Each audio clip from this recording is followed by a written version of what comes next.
بسم الله الرحمن الرحيم. مثل الذين ينفقون أموالهم في سبيل الله كمثل حبة أنبتت 7 سنابل في كل سنبلة 100 حبة والله يضاعف لمن يشاء والله واسع عليم. الذين ينفقون أموالهم في سبيل الله ثم لا يتبعون ما أنفقوا منا ولا أذى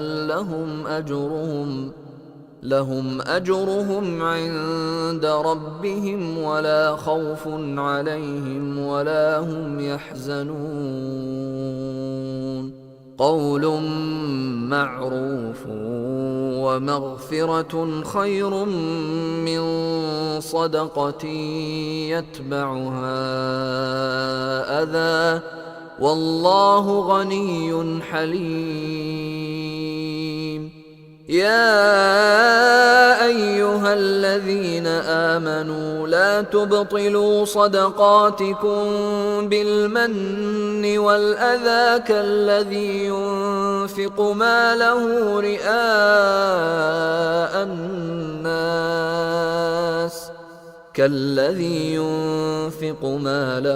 رئاء الناس ولا يؤمن بالله واليوم الآخر فمثله كمثل صفوان عليه تراب فأصابه وابل فتركه صلدا لا يقدرون على شيء مما كسبوا والله لا يهدي القوم الكافرين. ومثل الذين ينفقون أموالهم ابتغاء مرضات الله وتثبيتا من أنفسهم كمثل جنة بربوة أصابها وابل فآتت أكلها ضعفين فإن لم يصبها وابل فطل والله بما تعملون بصير. أيود أحدكم أن تكون له جنة من نخيل وأعناب تجري من تحتها الأنهار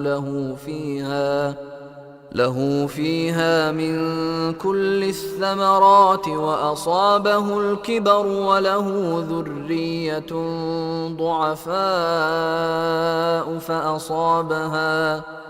فأصابها إعصار فيه نار فاحترقت كذلك يبين الله لكم الآيات لعلكم تتفكرون.